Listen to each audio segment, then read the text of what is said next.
lundi à tous et bienvenue dans Bonjour chez vous. Avez-vous passé un bon week-end? Est-ce que vous allez bien? Vous êtes en forme pour une nouvelle semaine avec nous? Alors on commence avec un thème qui va nous parler d'égocentrisme, d'altruisme, des beaux et longs mots sur lesquels je vais pouvoir m'étaler avec mes amis Nadine et Aurélie. Salut les filles! Hello! Ça va bien? Ça va bien, vous-même? Team altruiste, team égocentrisme. Altruisme. Team égocentrique.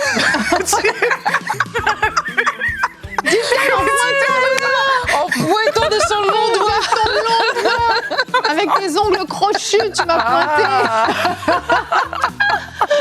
Bon, apparemment, il y a des petits comptes à rendre ici. Ils sont beaux tes ongles, tu vas les montrer à la caméra. Ben, Non, pas c'était moi. C'est de moi qu'on parle, guys.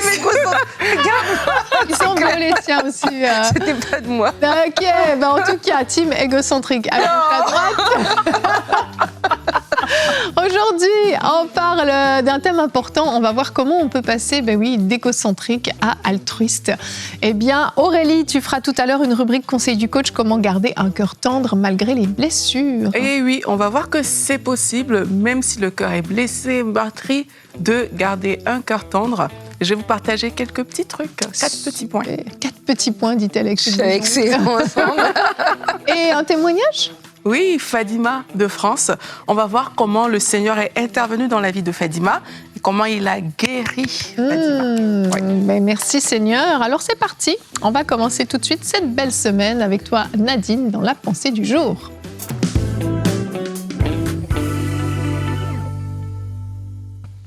Alors, on a bien ri, mais je crois que si on était honnête et qu'on voudrait répondre à la question, on se dirait tous, nous étions autrefois des égocentriques et nous sommes devenus des altruistes. Pourquoi? Parole Parce de que sagesse. Voilà, le Seigneur est passé par là, Jésus-Christ est venu et il nous a transformés, il nous a changés.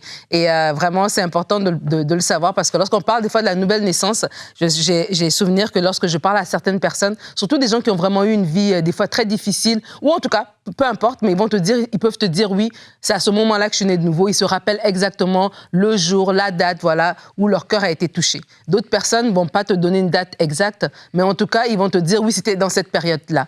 Mais peu importe que ce soit la personne qui connaît la date, le jour, ou celle qui va juste te dire c'est une période, dans les deux cas, il y a un changement. Ta nouvelle naissance doit pouvoir apporter un changement. Il doit avoir une différence entre le avant, la personne que tu étais avant, et le après. Et il y a un texte dans la parole de Dieu qui me bénit toujours lorsque je pense au changement que le Seigneur opère dans la vie de quelqu'un. C'est dans 1 Samuel 10, le verset 6. La parole parle et elle dit « L'Esprit de l'Éternel te saisira ». Donc c'était Samuel qui donnait cette prophétie à Saül. Il dit « L'Esprit de l'Éternel te saisira, tu prophétiseras avec eux et tu seras changé en un autre homme ».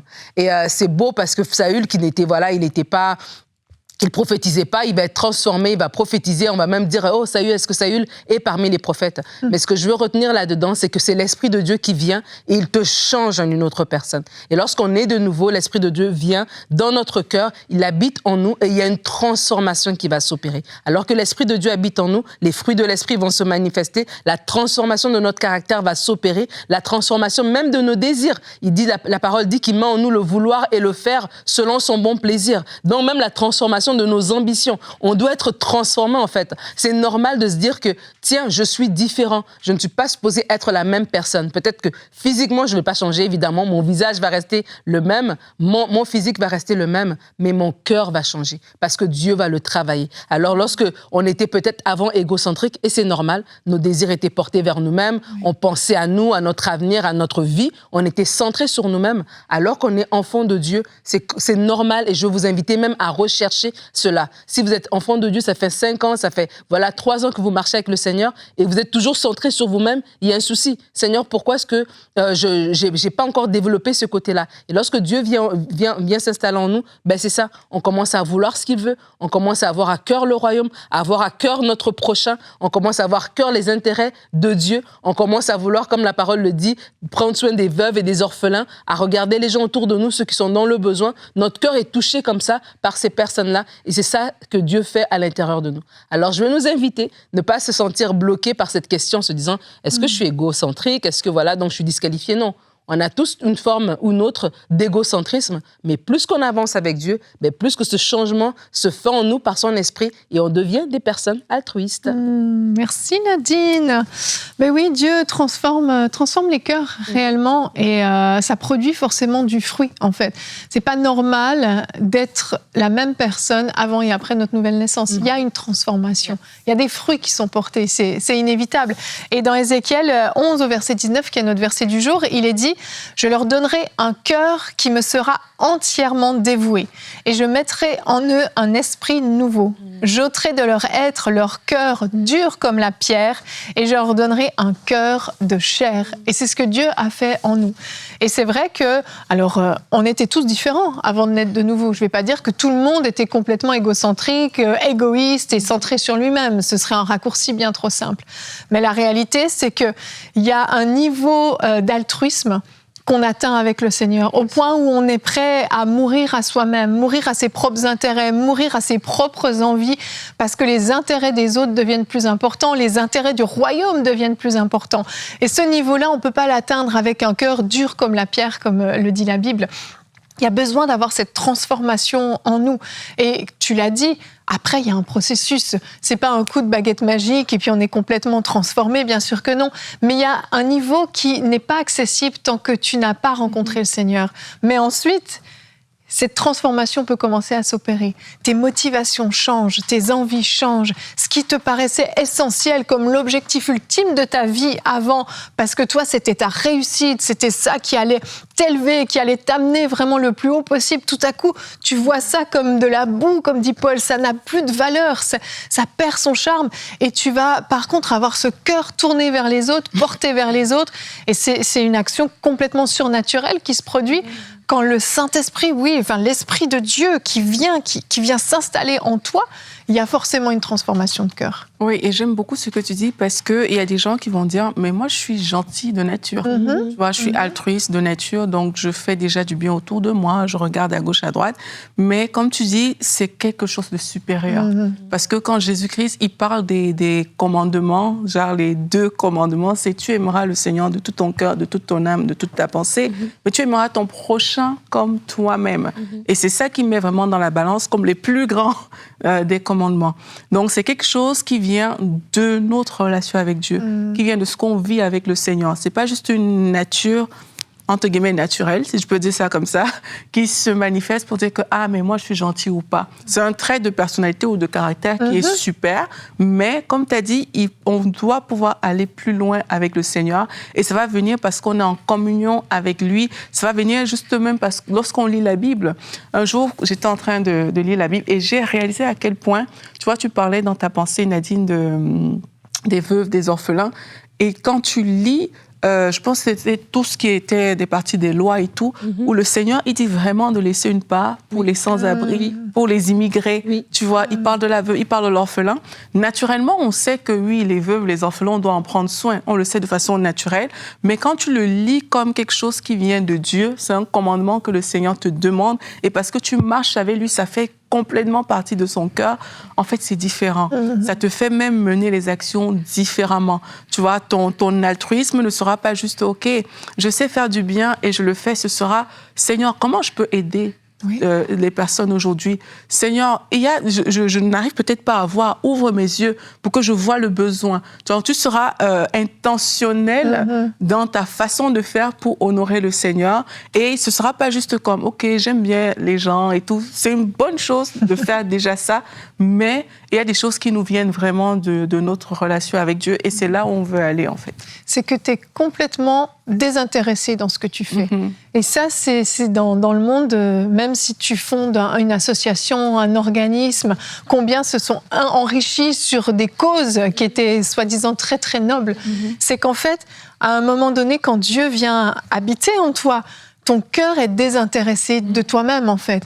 Tu fais plus les choses en te disant « je vais être bien vu, ça va m'apporter ci, ça va m'apporter ça ».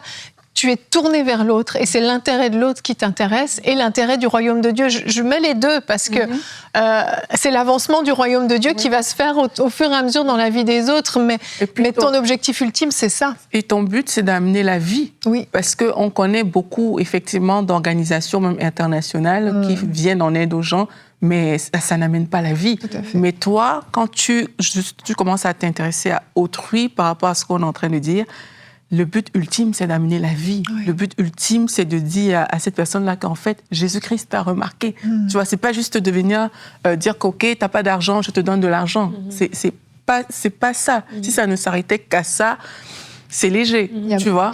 Il y a beaucoup plus que ça. C'est de montrer à quelqu'un que Jésus-Christ t'a vu là où tu es. Jésus-Christ prend soin de toi. Et parce que Jésus-Christ te voit, moi, il m'a comme envoyé. Je suis comme un messager de Christ par rapport à ça. Je pense que c'est tout ça qui rentre en ligne de compte. C'est pour ça que c'est pas juste un bon caractère, tu vois, c'est vraiment amener la vie chez les gens. Et les gens n'ont pas besoin d'être pauvres pour qu'on soit altruiste vis-à-vis d'eux. Ça n'a pas besoin d'être des situations désespérées. C'est vraiment pouvoir voir avec les yeux, la perspective de Dieu, que comment, dans cette situation, je peux me détourner juste de moi-même pour amener dans la vie de cette personne-là quelque chose de plus qui vient du Seigneur et aider cette personne, en fait. Même si elle n'a pas l'air d'être quelqu'un qui a besoin d'aide, il y a toujours quelque chose que le Seigneur veut faire si on ouvre les yeux autour de nous. Et ce que j'aime, il y a quelques temps, peut-être l'année passée, je ne sais plus, on avait fait une émission sur la générosité. Et je me rappelle, j'avais fait une rubrique là-dessus et du coup, j'avais vraiment eu à chercher plusieurs passages qui parlent de ça. Et je me rends compte, en fait, à combien, je le savais, mais ça m'est sauté aux yeux à combien Dieu prend et tient... pour lui, c'est important. Je cherche mes mots. Il prend, il tient, il donne. Combien c'est important pour Dieu, la générosité. Tu avais fait la même réflexion, tu avais fait une rubrique sur l'hospitalité, si ma mémoire est bonne. Oui. Aussi, et je pense que tu avais dit la même chose, ça t'avait sauté. Je répète que les mêmes choses.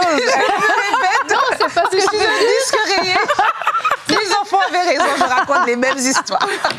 C'est pas ce que je veux dire, c'est que je me souviens, ça t'avait marqué. Oui. Et c'est pour dire que la Bible parle vraiment de ces choses. Je viens valider ton point, ma sœur. Vraiment, la Bible parle de ces choses. Combien c'est important pour le Seigneur. Parce que oui, on est de nouveau, on parle du changement qui s'opère à la nouvelle naissance. Et des fois, on est en mode parler en langue, on est en mode les dons spirituels, exercer le ministère, la prophétie et tout. Mais que ce côté-là, c'est tout aussi important, en fait. Et lorsque nous-mêmes, nous allons le valoriser, on va dire, un peu comme Aurélie a dit tout à l'heure, Seigneur, comment est-ce que tu peux m'utiliser? Pas pour aider, pour cocher sur ma feuille que j'ai fait ma bonne action, j'ai aidé mon prochain, mais vraiment, comment je peux apporter cette vie-là? Parce que oui, c'est la vie que nous transmettons. Et vraiment, j'arrête, c'est fini pour aujourd'hui. Bon lundi matin, Nadine! Et puis, j'aimerais dire aussi, en plus, que la Bible dit que votre lumière luise ainsi devant tous les hommes. Amen. Et ça veut dire que, quand on dit devant tous les hommes, ça veut dire que les hommes doivent le remarquer. Et si tu es centré sur toi-même, sa lumière ne brille pas. La lumière, elle ne peut pas briller.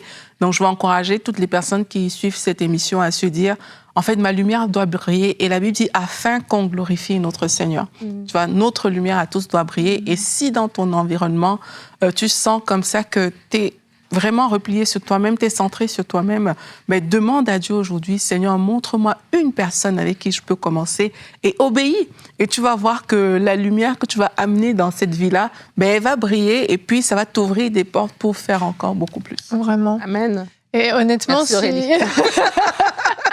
Si on lit les épîtres de Paul, en tout cas, mais pas que, on peut le lire dans Jacques aussi, mais si on se concentre juste sur Paul, combien de fois il a parlé de ces choses-là, de prendre soin des autres, de se soucier des autres, de se détourner de ses propres intérêts. Il a pas, de manière très pratico-pratique. Autant Paul est extrêmement spirituel, voire même des fois hyper compliqué parce qu'il est dans les hautes sphères, mais autant il rappelait toujours cette nécessité de prendre soin de ceux qui étaient dans le manque, de prendre soin de nos frères et sœurs. Tout ça, c'était important, en fait. Et on doit être capable de le manifester dans nos vies. Mais dans certains cas, on a été blessé. Et quand on est blessé, qu'est-ce qui se passe? On endurcit notre cœur. Et tout à coup, on se dit, ça vaut plus la peine. Moi, j'ai fait tout ça pour les autres pendant des années, puis voici comment on me remercie. Et on endurcit son cœur. On va voir avec Aurélie comment garder un cœur tendre malgré les blessures.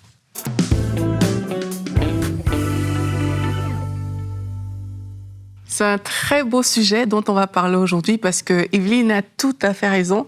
Quelquefois, on a été ouvert, on a aimé les gens, mais le retour a été difficile. Et là, on a la tentation de fermer son cœur. Mais c'est pas ce que la Bible nous demande. On va voir déjà c'est quoi un cœur tendre. Alors qu'on est dans ce sujet de comment garder un cœur tendre malgré les blessures, c'est quoi un cœur tendre? Et un cœur tendre, voilà. Tu l'as eu. C'est ça. C'est un cœur qui est capable de respecter et d'obéir à ce que Dieu nous demande de faire, comme on vient de le dire tout au long de notre discussion. Et dans Ézéchiel 36, au verset 26, en fait, Ézéchiel a beaucoup parlé de cœur parce que c'est quasiment le même verset que le verset du jour tout à l'heure. Il dit « Je vous donnerai un cœur nouveau et je mettrai en vous un esprit nouveau. J'ôterai de votre corps le cœur de pierre et je vous donnerai un cœur de chair. » Donc ici, on parle l'opposé du cœur tendre, c'est le cœur endurci. Nadine sort de ce corps. J'ai pris une balle perdue, là. Je suis une victime. L'opposé, c'est clair. L'opposé, c'est le cœur endurci. Et on voit dans Éphésiens 4, versets 31 et 32, la Bible dit que toute amertume, toute animosité, toute colère, toute clameur, toute calomnie et toute espèce de méchanceté disparaissent du milieu de vous. Soyez bons les uns envers les autres, compatissants, vous pardonnant réciproquement, comme Dieu vous a pardonné en Christ. Donc, un cœur qui perd sa tendresse, un cœur dans lequel il y a de l'amertume, il y a de l'animosité, de la méchanceté, la colère, les clameurs, la calomnie, c'est un cœur qui est endurci. C'est ce que la Bible nous dit. Alors que le cœur tendre, c'est le cœur qui accepte en fait de juste respecter la parole de Dieu et de s'ouvrir aux autres. Quand on définit l'amour dans 1 Corinthiens 13, dans la version Parole vivante, ça dit un cœur largement ouvert aux autres. C'est un signe d'amour que d'avoir un cœur qui est largement ouvert aux autres. Alors, quelles sont les blessures qu'il y a dans votre cœur? C'est une question qu'il faut se poser parce que si on veut avoir un cœur tendre, c'est important de savoir qu'est-ce qu'il y a à l'intérieur. Est-ce qu'il y a de l'amertume, de l'animosité, ces choses qu'on a lues? Et il faut être honnête vis-à-vis de Dieu et mettre ces choses-là devant Dieu, en fait. Peut-être quand vous étiez plus jeune, on vous a blessé. Peut-être aujourd'hui, votre meilleur ami vous a trahi. Peut-être qu'il y a des choses qui se sont passées. Mais aujourd'hui, avec moi, regarde ce qui se passe à l'intérieur de ton cœur et dis, oui, il y a peut-être cette blessure que je transporte encore. Et l'une des blessures, c'est l'amertume. L'amertume, la Bible présente l'amertume vraiment comme une gangrène. Et la Bible dit de veiller à ce que personne ne se prive de la grâce de Dieu et qu'aucune racine d'amertume ne produise du trouble et que plusieurs n'en soient infectés. Vous voyez, l'amertume a la capacité d'infecter le cœur et Dieu nous demande de se détourner, en fait, de veiller à notre cœur par rapport à ça. Et comment est-ce que ça va fonctionner lorsqu'on a un cœur blessé? Généralement, ce qu'on va faire, c'est qu'on va ressasser. Donc, il y a quelque chose qui s'est passé. Parfois, les gens ont blessé de façon volontaire. Parfois, les gens ont blessé de façon totalement involontaire. Mais toi, qu'est-ce que tu vas faire? C'est que tu vas ressasser cette chose-là. Parfois, on va aller la raconter parce qu'on veut que tout le monde valide que c'est vrai, tu as raison, cette personne-là n'aurait pas dû faire ça. Et parfois, on va ruminer ces choses-là et ça va rester comme un dépôt à l'intérieur de notre cœur. Mais toutes les fois où ce dépôt reste dans ton cœur, ce qui se passe, en fait, c'est que tu es en train d'infecter ton cœur par de l'amertume, par des mauvaises racines. Si tu réalises aussi que toi, tu es quelqu'un, quand tu parles, c'est souvent des choses négatives, c'est souvent de la méchanceté, de l'animosité. La Bible dit que c'est de l'abondance du cœur que la bouche parle. Donc, si tu réalises que dans tes propos, il y a beaucoup de choses négatives, mais c'est fort probable aussi qu'il y a des blessures dans ton cœur. Et la Bible dit que l'homme bon tire des bonnes choses de son cœur, mais l'homme aussi qui est méchant tire des mauvaises choses de son cœur. Et la Bible nous encourage à faire attention à notre cœur. Donc, si tu réalises tout ça, peut-être qu'il y a une racine à l'intérieur qu'il va falloir déloger. Et ne soyons pas comme Caïn qui a gardé en fait l'amertume contre son frère. Acceptons de présenter ça devant le Seigneur. Et Dieu a dit à Caïn, le péché se couche devant ta porte, domine sur lui. Et aujourd'hui, alors qu'on est en train de faire cette émission, domine sur ces choses qui peuvent être dans ton cœur. Ne laisse pas ces choses te ronger, domine sur elles et choisis de dominer en fait. Donc le remède, lorsqu'on a un cœur blessé, c'est quoi? Si tu réalises tout ce qu'on vient de voir, mais place-toi devant le Seigneur et dis à Dieu, Seigneur, je veux relâcher ces personnes. Il faut que je relâche ces personnes. dis à Dieu, Seigneur, je pardonne à cette personne.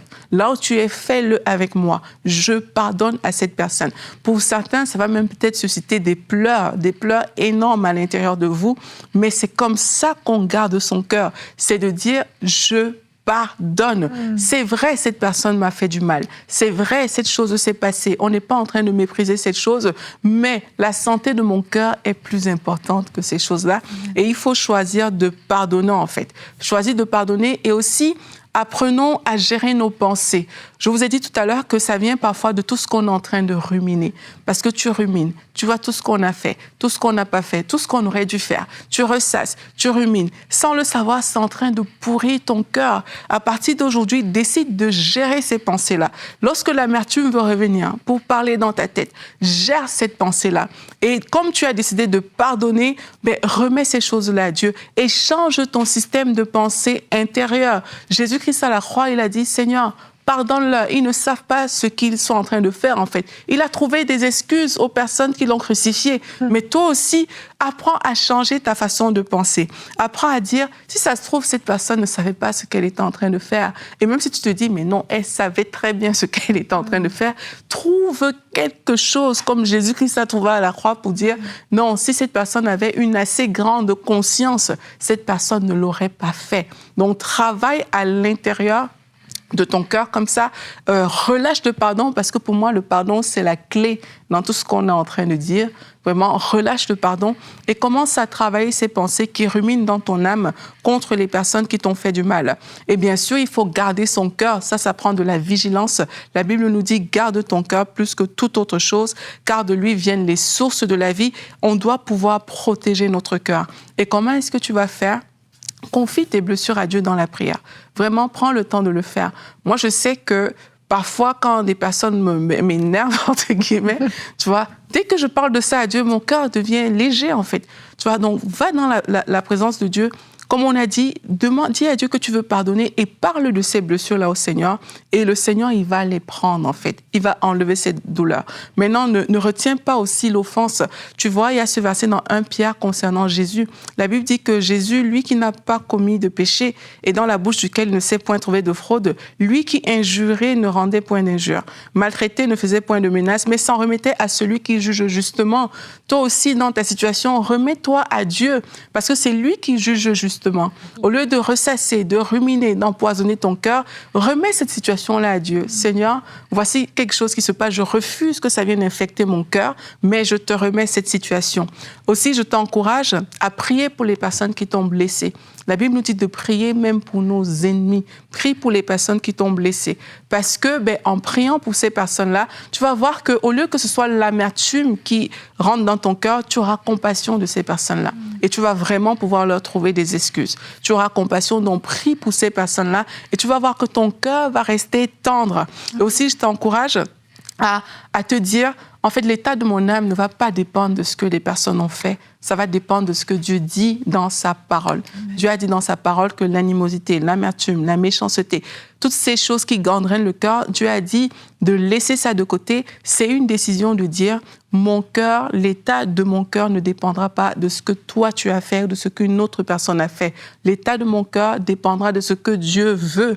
Et dans la parole de Dieu, je dois garder mon cœur. Donc ne prenons pas non plus tout ce qui vient de toutes parts pour emmagasiner cela dans notre cœur, pas du tout, mais décide que même si les gens t'ont fait du mal, ton cœur sera ouvert à nouveau. Parce que c'est Dieu qui garde aussi nos vies, c'est Dieu qui garde notre âme, c'est Dieu qui garde notre cœur, mais c'est notre décision de dire « je ne veux pas que mon cœur soit infecté ». Donc même si on t'a fait du mal, décide d'ouvrir ton cœur, décide de faire confiance à Dieu dans tes relations, dans les choses qui t'entourent, décide de faire confiance à Dieu pour te guérir, pour te soigner. Et ne fais pas du dépôt négatif de certaines personnes, ne fais pas de ton cœur un magasin en fait, pour le dépôt négatif de certaines personnes, mais relâche ces choses-là, pardonne, dépose auprès du Seigneur et ainsi tu vas voir que ton cœur va rester tendre et ouvert face à tous. Merci beaucoup Aurélie et on va enchaîner encore avec toi dans la rubrique témoignages.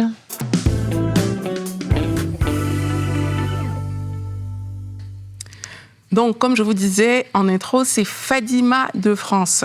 Donc, Fadima nous raconte son histoire. Elle est allée un jour dans un salon de coiffure et pendant qu'elle était en train de faire sa séance, il y a quelque chose, elle dit, qui s'est agité dans son oreille avec comme un effet de vent. Et là, elle a trouvé ça un peu bizarre, ce qui se passait. Et elle a commencé à prier et puis voilà, ça a plus ou moins cessé. Et puis après, ça s'est comme transformé en autre chose. Elle dit, j'ai commencé à avoir mal à la gorge, j'ai commencé à avoir mal à l'oreille, j'ai commencé à avoir mal aux dents, à la gencive, avec une sensation de déchirure entre la bouche et la gorge. Wow. Et alors qu'elle a eu ça... C'est violent. Ouais, c'est vraiment... Et puis, c'est tout soudain, c'est inattendu. Alors qu'elle a eu ça, elle dit, elle n'arrivait plus à manger, elle n'arrivait même plus à se brosser les dents facilement, tellement la douleur était là, elle était vraiment présente. Et alors qu'elle était en train de regarder l'émission Bonjour chez vous, sur le thème c'est le jour de ton miracle, donc tu étais dans cette émission avec Audrey Mack et avec Frank, elle dit, elle s'est positionnée en déclarant ce jour-là qu'elle sera guérie. Elle a dit qu'aujourd'hui, c'est un autre jour, je vais être guérie ce jour-là. Et elle dit que Audrey a dit une parole sur les douleurs de dents et de gorge. Elle dit, j'ai tout de suite saisi cette parole. Ainsi, dans la journée, la douleur a commencé à s'atténuer et durant le week-end qui a suivi, il n'y avait plus rien. Wow, donc, elle a été complètement guérie comme ça, de façon progressive. Je rends gloire à notre Seigneur Jésus-Christ et vous dis merci pour toutes les émissions qui nous bénissent abondamment.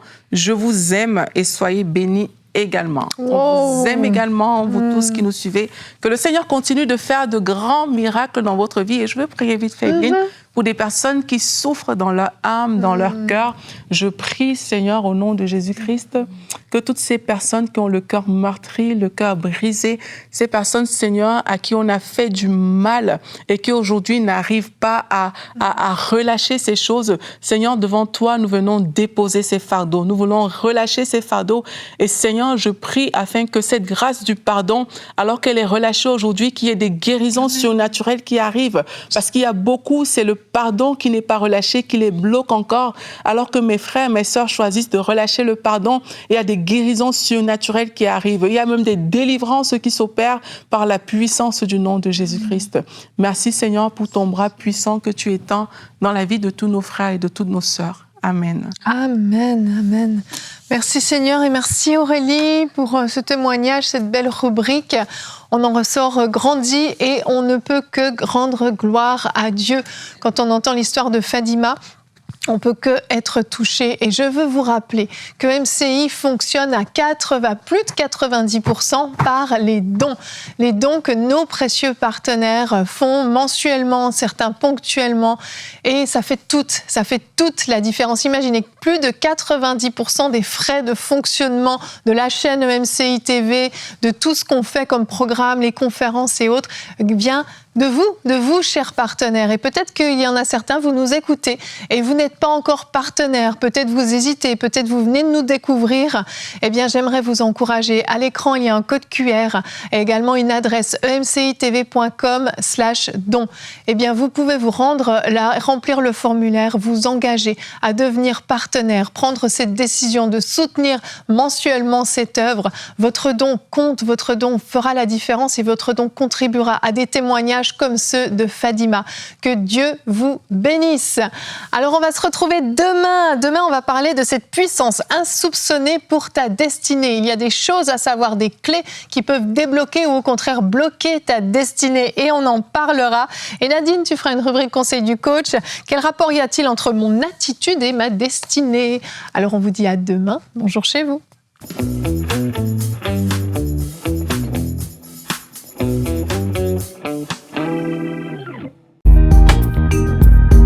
Merci à tous nos précieux partenaires, grâce auxquels cette émission a pu être réalisée. Vous aussi, rejoignez la grande famille des partenaires de MCI TV en faisant un don sur emcitv.com/don.